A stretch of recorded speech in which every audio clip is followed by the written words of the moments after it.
Hi, my name is Dhan Balachand, and I'm the CEO and founder of Sulon Technologies. Let's start by talking about your background. How did you get involved in virtual reality? I was at a post-bachelor party where I dreamt of actually being in a video game called Resident Evil. I think most people know that. In that game, I actually lived through a zombie kind of apocalypse where I got mutilated and killed. I woke up panting, and actually, my friends playing the video games at the time, which was a marathon, looked at me like, "Are you all right, man?" And I told them the story, and ever since then, I had an obsessive, compulsive, a way of trying to figure out how to live a holodeck type experience.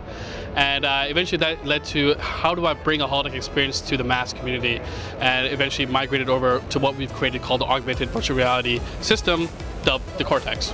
Unlike other VR headsets, this system actually incorporates a spatial scanning device that can actually map the physical surroundings around you dynamically and very quickly without being affected by ambient light.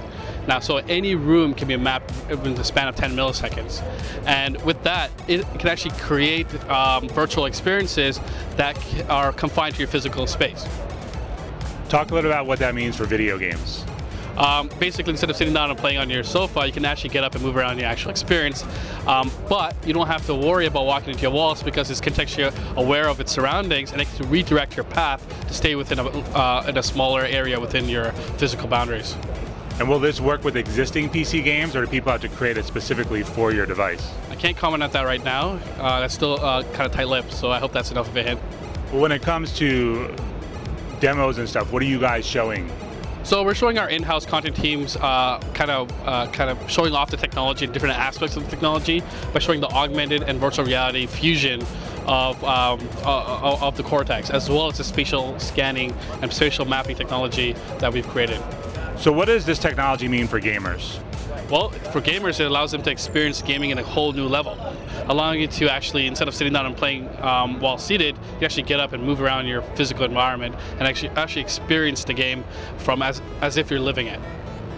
I mean, to a degree, without the virtual reality, you can do that with Kinect and those kinds of motion sensor technologies. Would that kind of technology complement what you're already doing in terms of having the physicality?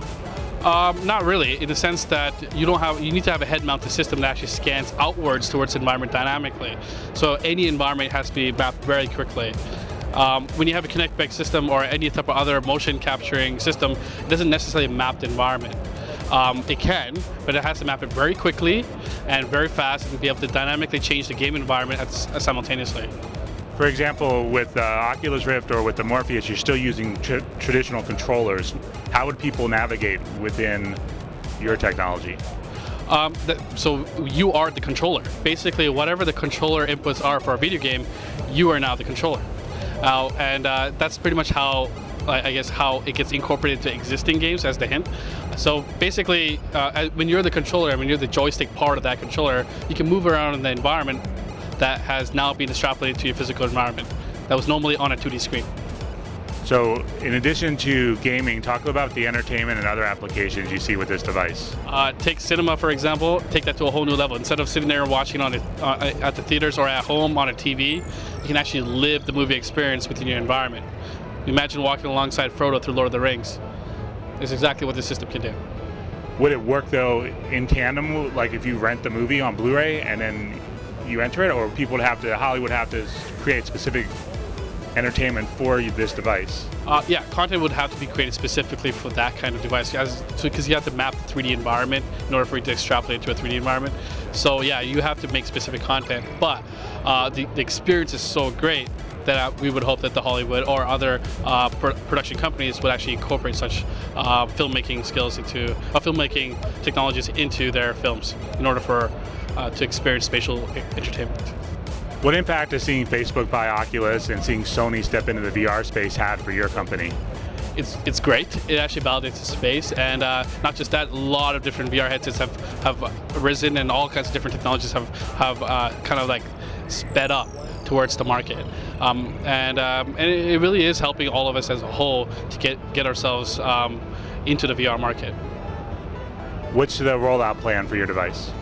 Q1, Q2 2015 developer release, and the consumer version is not yet mentioned at the moment.